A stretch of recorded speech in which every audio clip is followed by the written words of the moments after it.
الحمد للہ رب العالمین والصلاة والسلام علی سید الانبیاء والمرسلین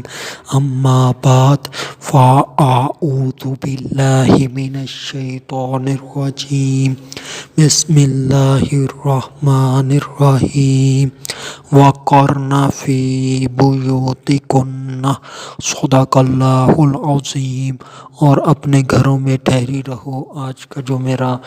عنوان ہے وہ ہے فیشن پرستی اور نبی کی حدیث۔ درود پاک کی فضیلت نبی اکرم نور مجسم شاہ آدم و بنی آدم سیاہ لامکاں شب اسرا کے دولہا مصطفیٰ جان رحمت صلی اللہ علیہ وآلہ وسلم نے ارشاد فرمایا، جو شخص مجھ پر ایک دن میں 1000 بار درود شریف پڑھے گا وہ اس وقت تک مرے گا نہیں جب تک جنت میں اپنا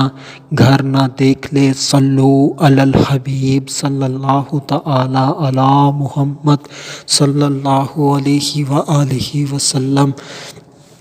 پڑھیے، الصلاۃ والسلام علیک یا رسول اللہ وعلی آلک واصحابک یا حبیب اللہ۔ نبی اکرم نور مجسم شاہ آدم و بنی آدم سیاہ لامکاں شب اسرا کے دولہا مصطفیٰ جان رحمت ارواحنا فدا، ہمارے ماں باپ ان پر قربان، نبی صلی اللہ علیہ وآلہ وسلم نے ارشاد فرمایا، جس کا میں مفہوم پیش کر رہا ہوں، عورتوں کی جماعت جسے میں نے اپنے زمانے میں نہیں دیکھا، وہ دوزخ میں ہوں گی۔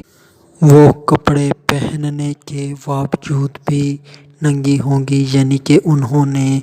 پوشاک پہنی ہوگی مگر پھر بھی ننگی ہوں گی، یعنی کہ ان کا لباس اتنا زیادہ باریک ہوگا کہ ان کے لباس سے ان کے جسم کی رنگت ظاہر ہوگی۔ ان کا لباس اتنا باریک ہوگا کہ اس سے اس کے بدن کا انگ انگ ظاہر ہوگا، جسم کی بناوٹ، جسم کی ساخت معلوم ہوگی۔ وہ ایسا ہی جسم نظر آئے گا جیسے کہ ننگی عورت کا ہو، اور اس کے علاوہ وہ تنگ لباس پہنے گی، ایسا چپکا ہوا کہ جس سے جسم کی حیت، جسم کی بناوٹ بالکل معلوم ہو، کہ پتہ لگے یہ عضو اتنا بڑا ہے، یعنی کہ جسم کے ساتھ بالکل چپکا ہوا، ایسے جیسے کہ وہ ننگی ہی ہوں۔ راستے میں چلنے والوں کو اپنی طرف مائل کرنے والی ہوں گی، دوسروں کو اپنی اور خود کو ان کی طرف مائل کرنے والی ہوں گی، یعنی کہ ان کی طرف مائل ہوں گی، لوگوں کو اپنی طرف مائل کریں گی۔ تو اس طرح سے ان کی زندگی ہوگی، اور ان کے سر بختی اونٹ کے کوہانوں کی طرح ہوں گے، یعنی کہ جو وہ بالوں کا جوڑا کریں گی تو اپنے سر کے بال اکٹھے کر کے جوڑا بنا کر سر کی چوٹی پر رکھ دیں گی، جیسے وہ ایک طرف کو ڈھلکا ہوا ہوگا جیسے کہ اونٹ کی کوہان ہوتی ہے۔ ایسی عورتیں نہ جنت میں جائیں گی اور نہ ہی جنت کی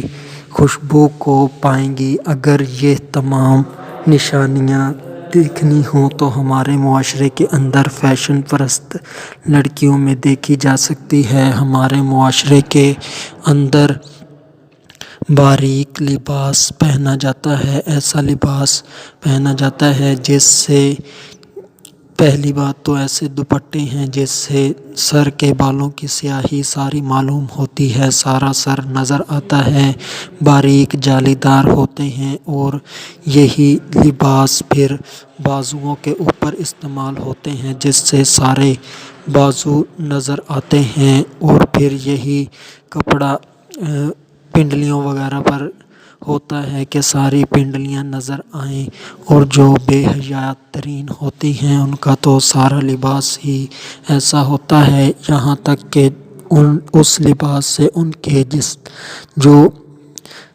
لباس کے نیچے دوسرے کپڑے ہوتے ہیں شارٹ ڈریس، وہ بھی نظر آتے ہیں اس قدر باریک اور اس طرح جسم کو ننگا کرنے والا، جس سے جسم کی رنگت، جسم سارا نظر آئے، ویسا لباس ہوتا ہے۔ اور جو حدیث کے اندر ذکر ہے تنگ لباس کا، تنگ لباس تو اتنا پہنا جاتا ہے کہ جو آج کل کے برقعے آئے ہیں تو اس کے اندر بھی سینے کی طرف سے جو ہوتا ہے برقع وہ بھی تنگ ہوتا ہے تاکہ سینے کا ابھار نہ مرد دیکھیں، یعنی کہ مرد حضرات غیر مرد حضرات دیکھیں اور اس فتنے کی طرف مائل ہوں، اور جو برقع پہنتی ہی نہیں اور بے حیا ویسے ہی پھرتی ہیں، ان کی جو شرٹ ہوتی ہے وہ جسم کے ساتھ چپکی ہوئی، ان کا جو لباس شلوار ہو یا پینٹ ہو وہ بھی جسم کے ساتھ چپکا ہوا، جس سے جسم کی مکمل حیت ساخت معلوم ہو کہ ایسے نظر آتا ہے جیسے یہ بالکل ننگی ہو۔ تو یہ ہمارے معاشرے کے اندر پایا جاتا ہے، اور ایسی لڑکیاں جو ہیں وہ نامحرموں کی طرف مائل ہوتی ہیں، یعنی کہ ان کے ساتھ دوستیاں کرتی ہیں، ان کے ساتھ تعلقات بناتی ہیں، ان سے تحائف لیتی دیتی، ان کے ساتھ بیٹھنا، ان کے ساتھ کھانا پینا اٹھنا، ان کے ساتھ سفر کرنا، ان سے مصافحہ کرنا، گلے ملنا اور اس طرح کے کام، اور بالآخر زنا تک کی نوبت آ جاتی ہے۔ تو یہ ہمارے معاشرے کے اندر ہو رہا ہے، اور خود مائل ہوتی ہیں، دوسروں کو اپنی طرف مائل کرتی ہیں، یعنی کہ اس طرح کے بے حیائی کے لباس پہن کر، باریک لباس پہن کر، تنگ لباس پہن کر، ایسا لباس پہن کر جو فیشن کے نام پر جگہ جگہ سے سوراخ ہوں، فیشن کے نام پر جو جگہ جگہ سے پھٹا ہوا ہو جسم نظر آ رہا ہو، جیسے کہ یہ فیشن بن چکا ہے کہ اپنی پینٹ خود ہی جگہ جگہ سے پھاڑ دی جاتی ہے تاکہ دوسروں کو جسم نظر آئے۔ تو یہ سب فیشن پرستی ہے، فیشن کیا اوپر عمل کرنے والی بات ہے، یہ ہمارے معاشرے میں پایا جا رہا ہے۔ اور جو حدیث کے آخر میں ذکر ہے کہ ان کے سر بھکتی اونٹ کی کوہانی کی طرح ہوں گے، یہ فیشن بھی پایا جاتا ہے۔ یہ فیشن ہماری یونیورسٹیز میں، کالجز میں جو لڑکیاں سر پہ سرے سے دوپٹہ لیتی ہی نہیں، جنہوں نے گلوں سے بھی دوپٹہ اتار دیا، اپنا دوپٹہ اتار کر سائڈ پہ رکھ دیا، وہ اپنے بالوں کا جوڑا اس طرح بناتی ہیں کہ پورے سر کے بال اکٹھے کر کے بالکل سر کی چوٹی پر رکھ دیتی ہیں، اور وہ ایک طرف کو ڈھلکا ہوئے ہوتی ہیں۔ تو یہ جو ساری نشانیاں حدیث میں ذکر ہوئی یہ ہمارے معاشرے میں پائی جاتی ہیں۔ تو ان عورتوں کی سزا یہ ہے کہ یہ جنت کی خوشبو بھی نہیں سونگھ پائیں گی اور جنت میں بھی نہیں جائیں گی۔ بس یہ بیان کرنے کا مقصد یہی ہے کہ کوئی دین کی بات سن لے، کوئی دین کے اوپر عمل کرنے والی بن جائے، کوئی فیشن پرستی کو چھوڑ دے، کوئی باریک کپڑے پہننا چھوڑ دے، کوئی تنگ لباس پہننا چھوڑ دے، کوئی